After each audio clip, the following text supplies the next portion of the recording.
menguatkan hati. Assalamualaikum Pak. Yuk, udahlah, masuk ayo, masuk. Bisa Pak? Ya.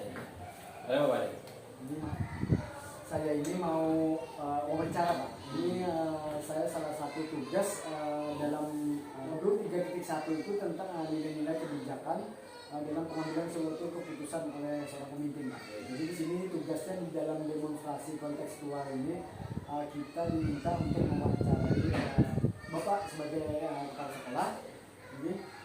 Jadi boleh Pak? Silakan. Jadi minta waktunya juga Pak. Jadi kita langsung aja Pak masuk ke pertanyaan yang pertama nih Pak. Selama ini bagaimana Bapak untuk mengidentifikasi kasus-kasus yang merupakan D5 etika atau yang mana rujukan moral itu Pak? Jadi untuk mengidentifikasi kasus antara D5 etika ya ataupun rujukan moral itu mudah ya. Jadi jika suatu permasalahan di mana keduanya sama-sama benar ya, melawan benar, ini merupakan D5 etika ya. Dan justru kebalikannya ya, rujukan moral ini di mana suatu permasalahan terjadi yang satu benar dan yang satu salah. Itu jelas sekali. Jadi untuk membedakan itu sangat mudah ya Pak ya. Jadi D5 etika ini bisa kita katakan permasalahan yang benar sama benar. Iya. Terus kalau rujukan moral ini yang satu benar, yang satu salah. Betul. Nah, jadi Pak selama ini bagaimana Bapak menjalankan dalam pengambilan keputusan di sekolah, terutama untuk kasus-kasus di mana ada dua kepentingan yang sama-sama benar ini Pak. Nah, jadi sama-sama mengandung nilai kebijakan D5 etika ini Pak. Nah, jadi selama ini saya melakukan dan sebelum mengambil suatu keputusan, tentu saya akan lebih dahulu mengidentifikasi suatu permasalahan itu. Ya, siapa saja yang terlibat di situ ya, menggali informasi, pengumpulan data-data fakta di lapangan ya, sehingga dalam mengambil keputusan itu saya bisa mengambil keputusan yang tepat ya, bagi pihak-pihak yang bermasalah. Dalam mengambil keputusan ini tentu saja yang diutamakan itu ya prinsip musyawarah dari mufakat ya, dan aroma kekeluargaan. Jadi selama ini Bapak dalam mengambil suatu keputusan yang saya garis besar ini, hal pertama yang mengidentifikasi suatu permasalahan ya Pak. Iya, betul. Jadi antara kedua belah pihak, terus yang terlibat menggali informasi, pengumpulan data, fakta yang ada, dan melakukan prinsip musyawarah mufakat Pak, musyawarah kekeluargaan gitu. Pak, terus langkah-langkah atau prosedur seperti apa yang biasanya Bapak lakukan selama ini Pak dalam mengambil suatu keputusan itu? Jadi langkah pertama ya setelah mendapat informasi dan data dari fakta di lapangan biasanya dari beberapa sumber ya. Jadi saya akan memanggil kedua pihak yang bermasalah supaya saya bisa mendengar langsung ya dari pihak-pihak yang bermasalah ini tadi untuk mengetahui di mana mengetahui dari letaknya itu di mana, pemicunya itu di mana terjadi permasalahan ini ya, sehingga bisa memicu mencari solusi terbaik setelah mendengar itu. Jadi untuk menyelesaikan permasalahan tanpa ada pihak yang merasa dirugikan ya. Jadi sebagai pimpinan di sekolah ini saya lakukan seperti itu. Jadi langkah-langkah prosedur yang Bapak lakukan di sini, hal yang pertama yaitu Bapak mendapatkan informasi dan data sesuai fakta ya tadi ya. Betul. Semua ada. Terus di sini memanggil atau menggali kedua belah pihak yang bermasalah. Betul. Supaya akan mendengarkan langsung ya Pak pernyataan dari kedua belah pihak. Iya. Pemicunya itu apa di situ pengetahuan. Agar lebih dalam mengambil suatu keputusan agar lebih bijaksana ya Pak ya. Betul. Jadi Pak lanjut, jadi di sini hal-hal apa saja yang selama ini Bapak anggap efektif dalam mengambil keputusan pada kasus-kasus D5 etika yang terjadi Pak? Dalam melakukan diskusi musyawarah mufakat tadi ya, dengan kedua pihak yang bermasalah dengan prinsip kekeluargaan sehingga memunculkan solusi yang bisa diterima oleh kedua belah pihak. Dan dengan cara melakukan bimbingan secara komprehensif tentunya ya, agar tidak menimbulkan permasalahan baru di lain waktu.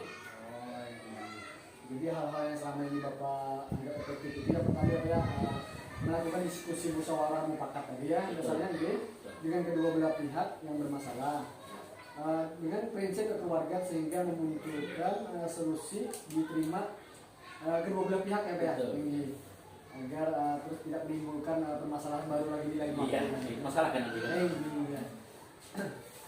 Jadi ke pertanyaan kelima ya Pak, hal-hal apa saja yang selama ini merupakan tantangan ini Pak, tantangan dalam Bapak mengambil suatu keputusan dalam kasus dilema etika?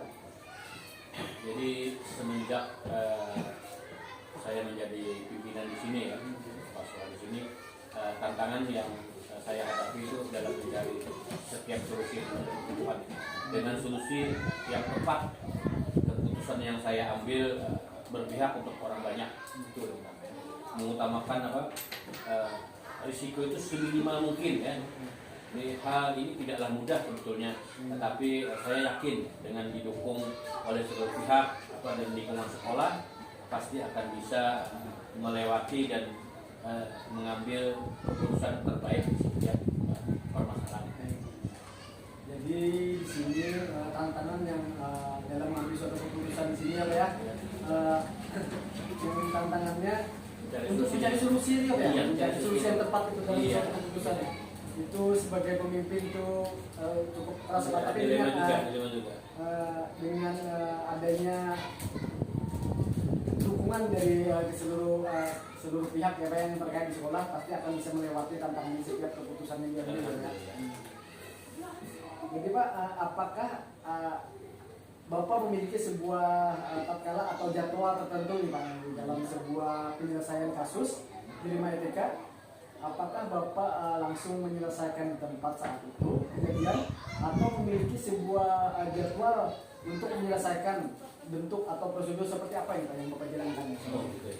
Jadi sebagai kepala sekolah sekali lagi ya, langkah yang tepat yaitu dalam menyelesaikan sebuah masalah yang ada itu secara langsung. Diselesaikan saat itu juga di sekolah. Kenapa? Tentu agar permasalahan ini tidak melebar kemana-mana. Ya. Kalau melebar kemana-mana nanti bisa menimbulkan permasalahan baru lagi. Jadi harus segera diselesaikan ya. Dengan beberapa pihak utamanya melibatkan guru-guru ya, terus meminta masukan dari pertimbangan ya, pertimbangan pengawas ya. Bahkan sering tuh kepala komite kita ajak juga bermusyawarah untuk menyelesaikan permasalahan yang ada, tergantung permasalahan yang timbul.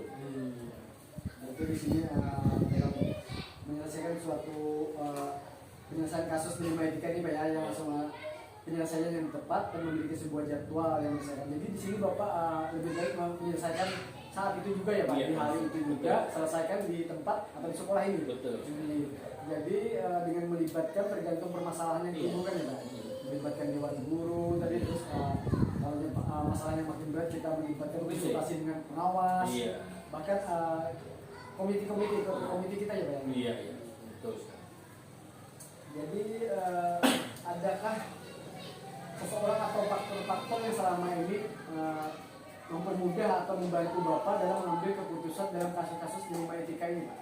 Jadi, memang ya, setiap permasalahan yang terjadi itu saya akan ngobrol lah ya, ngomong ya, musyawarah ya dalam forum rapat dewan guru.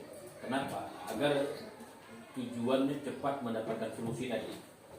Masukan dari semua rekan-rekan guru yang ada, juga berkonsultasi dengan pengawas sekolah ya, komite ya, untuk meminta masukan dan solusi terbaik dalam menyelesaikan permasalahan yang ada.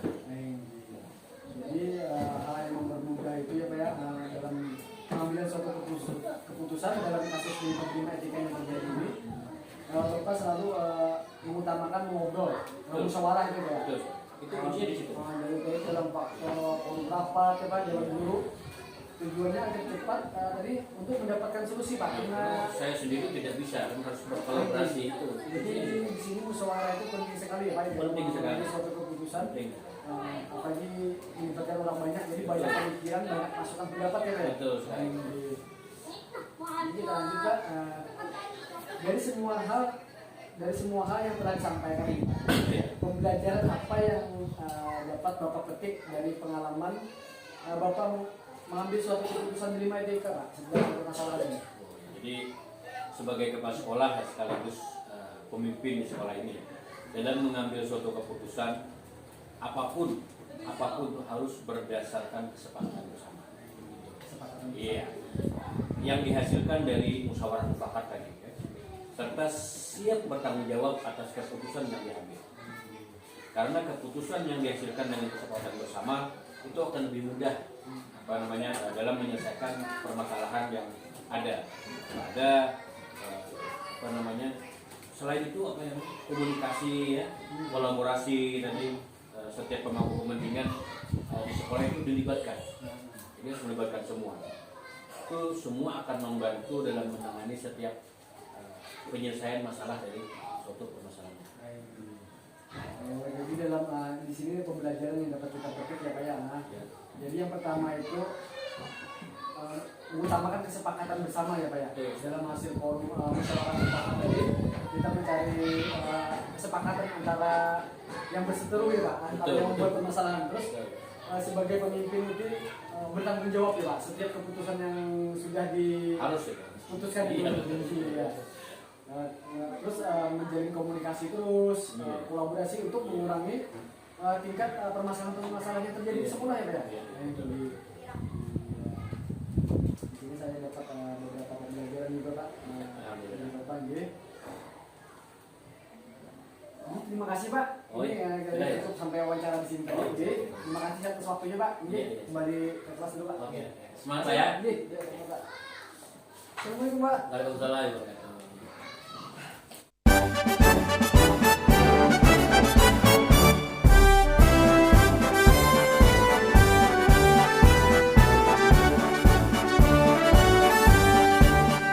Bulatkan tekad, kuatkan hati. Negeri ini memanggilmu kawan. Belajar bergerak berbagi untuk negeri. Guru penggerak majukan pendidikan. Guru penggerak menghamba pada murid. Kreatif rancang pembelajaran. Hargai potensi, tingkatkan prestasi. Lahirkan profil pelajar Pancasila. Belajar bergerak berbagi untuk negeri. Kita menjalin kolaborasi.